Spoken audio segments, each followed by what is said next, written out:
The year is around 1000 BC. Imagine the sun-drenched landscapes of ancient Israel. At the heart of this anticipation lies a sacred object, a symbol of God's presence, the Ark of the Covenant. The Ark, a golden-clad chest, represented God's covenant with his chosen people. Inside the Ark lay the stone tablets inscribed with the Ten Commandments. A young king, full of zeal and ambition, had ascended to the throne of Israel. His name was David.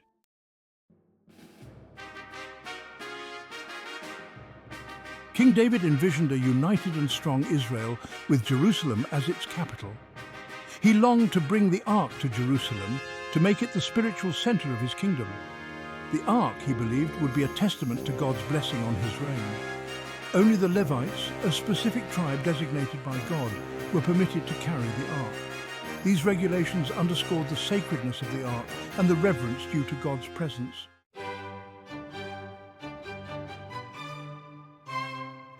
David meticulously planned the Ark's journey to Jerusalem.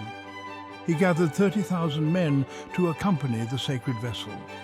Musicians were assembled, their instruments tuned to create melodies of joy and celebration.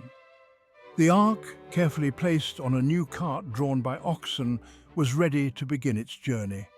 The procession set off, the sound of music and joyous shouts echoing through the hills.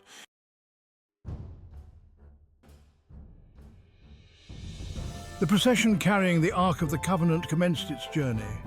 At the forefront, King David led his people, dancing and singing with unrestrained joy. The air throbbed with the rhythmic beat of tambourines and the melodic strains of lyres. The cart bearing the Ark, its golden surface gleaming under the sun, stood as the focal point. The mood was ecstatic, a collective outpouring of faith and national unity.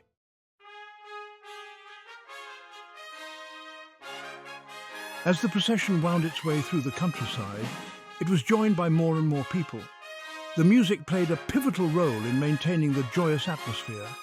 Trumpets sounded, announcing the arrival of the Ark to distant villages. The songs recounted the stories of God's faithfulness to Israel. The journey to Jerusalem was not just a physical journey, it was a spiritual one as well.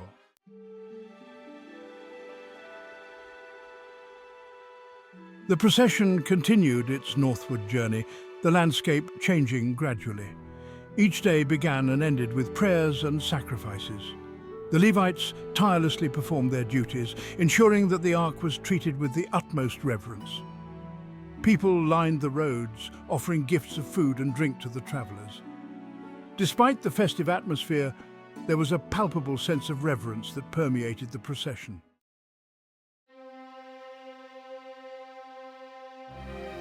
The procession continued its journey towards Jerusalem. On a seemingly ordinary afternoon, the oxen pulling the cart stumbled. The cart lurched violently, the precious cargo it carried teetering precariously. Uzzah, a Levite, instinctively reached out to steady the sacred chest. In that single heart-stopping moment, Uzzah committed an act that would have far-reaching consequences.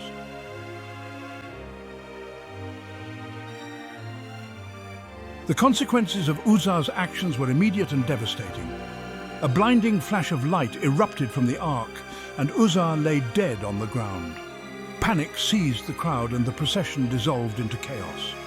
The death of Uzzah was a direct consequence of his disregard for the sacred laws governing the Ark. This tragic event served as a stark reminder to the Israelites of the absolute holiness of God.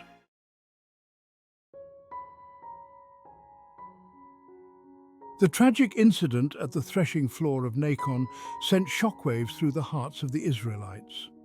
The Ark, crafted according to God's specific instructions, was housed in the Holy of Holies. Only the high priest once a year could enter this sacred space. The Ark was a tangible representation of God's glory and power. Uzzah's death was a consequence of his failure to grasp the full weight of this sacred responsibility.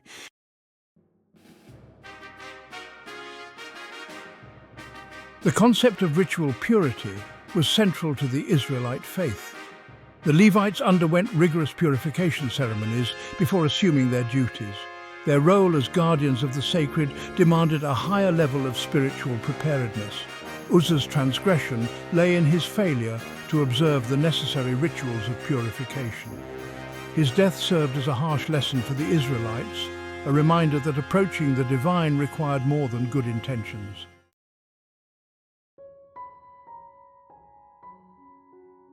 The death of Uzzah raises a question that has echoed through the halls of theological debate for centuries. Was God's punishment too severe? Could a single, well-intentioned act, driven by a desire to protect the sacred, warrant such a drastic consequence? The answer, like the nature of God himself, is complex and multifaceted. To view Uzzah's actions solely through a human lens, to judge it solely on its perceived intent, is to miss the larger point. The ark was not merely a precious object, a symbol of national pride. It was the dwelling place of God's presence, a tangible manifestation of his covenant with Israel. To touch the ark, even with the purest of intentions, was to disregard the boundary between the human and the divine, to treat the sacred with a familiarity that bordered on irreverence. God, in his infinite wisdom, had established clear laws governing the ark, laws designed not to limit or restrict, but to protect and preserve the sanctity of his presence among his people. These laws, meticulously observed for generations, were not arbitrary but served as a framework for approaching the divine, a way to ensure that reverence and awe remained at the heart of their worship. Uzzah's death, though tragic, served as a stark reminder of the consequences of disregarding divine law, even with the best of intentions. It highlighted the importance of approaching God on his terms, with humility, obedience, and a deep understanding of his holiness. The incident at the threshing floor of Nacon was not a testament to a capricious or vengeful God, but a sobering reminder that approaching the divine required more than good intentions. It demanded a heart attuned to the rhythm of God's will, a spirit willing to submit to his authority, and a life lived in obedience to his commands. The silence following Uzzah's death was deafening.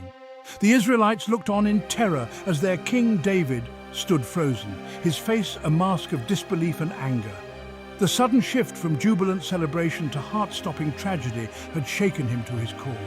The man who had danced before the ark now trembled with fear and indignation. David's anger was not directed at God. It was a mixture of fear, confusion, and a sense of betrayal. Why, he wondered, would God allow such a tragedy? Had he misjudged God's will?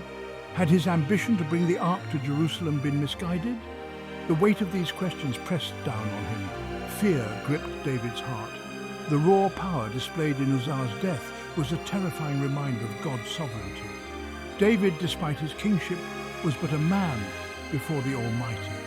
This incident shattered the illusion of control, revealing the profound gulf between human understanding and God's will. Amidst the anger and fear, a seed of understanding began to sprout in David's heart. He realized that God's ways often defied human logic and expectation. The journey to Jerusalem, once envisioned as a triumphant procession, had taken a dark turn.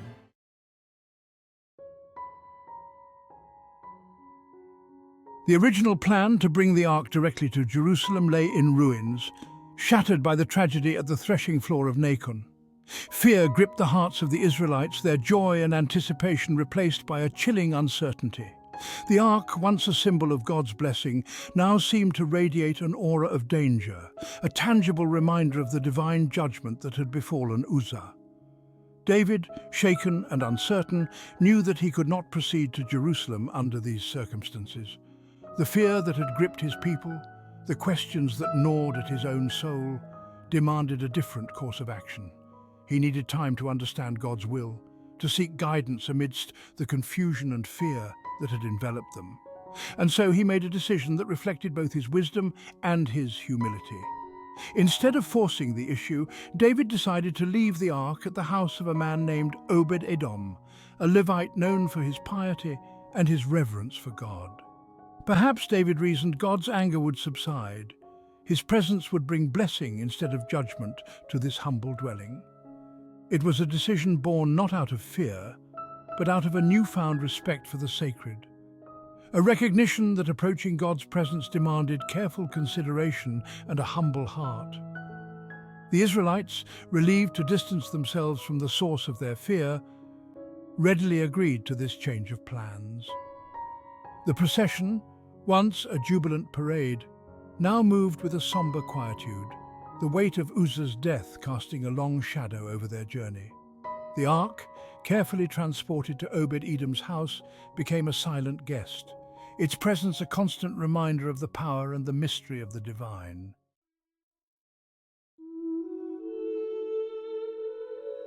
The Ark of the Covenant, now residing in the house of Obed-Edom, cast a long shadow over the household. Fear and uncertainty lingered in the air, a palpable tension that permeated every aspect of their lives. Would God's judgment, so swiftly visited upon Uzzah, extend to them as well? Or would his presence, so feared yet so desperately desired, bring blessing to their humble abode? The answer, as it unfolded over the next 3 months, surprised everyone, including King David. Instead of judgment, Obed-Edom's household experienced an abundance of blessings. His crops flourished, his flocks multiplied, and his family prospered beyond their wildest dreams. The presence of the ark, once a source of fear, had become a conduit of divine favor, a tangible sign that God's blessing rested upon them. News of Obed-Edom's blessings spread like wildfire, reaching the ears of King David in his palace in Jerusalem. Intrigued and filled with a renewed sense of hope, David realized that his initial fear had been misplaced. The ark, though a powerful symbol of God's presence, was not inherently dangerous. It was the manner in which it was approached, the reverence and obedience with which it was treated, that determined the outcome. Obed-Edom's story served as a powerful lesson for David, a reminder that God's blessings were not withheld out of capriciousness, but flowed freely to those who approached him with humility and a sincere desire to obey his will. The 3 months during which the ark resided in Obed-Edom's house became a time of reflection and spiritual renewal for David, a period of preparation for the day when he would finally bring the ark to Jerusalem, not with fear and trepidation, but with joy, reverence, and a heart overflowing with gratitude.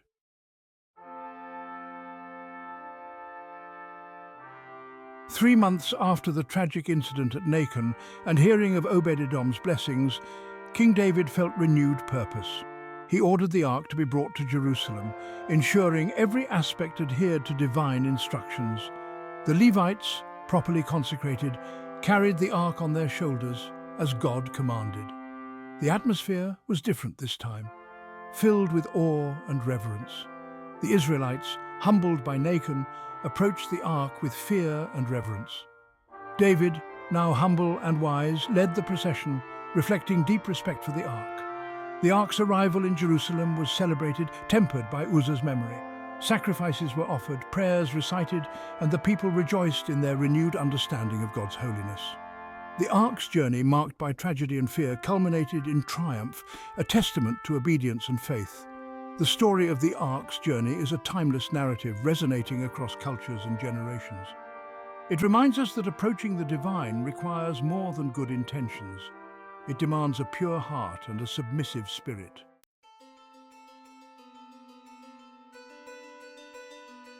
The Ark of the Covenant, though its physical location remains a mystery, continues to captivate our imagination and challenge our understanding of faith. It represents the tangible presence of God, a concept that transcends religious boundaries and speaks to the universal human longing for connection with the divine.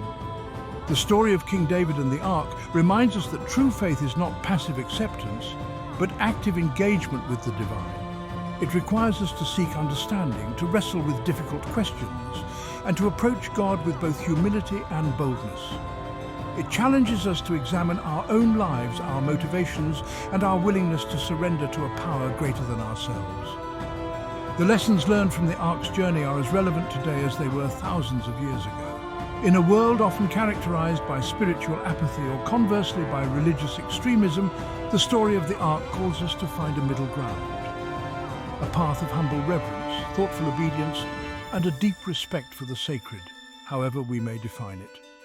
As we navigate the complexities of our modern world, may we all strive to approach life in all its beauty and brokenness, with the same reverence and respect that the Israelites showed towards the Ark of the Covenant. May we learn from their mistakes, draw inspiration from their faith, and seek to live lives that reflect the transformative power of genuine obedience and the enduring hope found in the presence of the divine. If you enjoyed this video, please give us a thumbs up and share. And if you haven't already, come on over and join our family by subscribing to our channel. May God bless you and all your endeavors. Thank you for watching.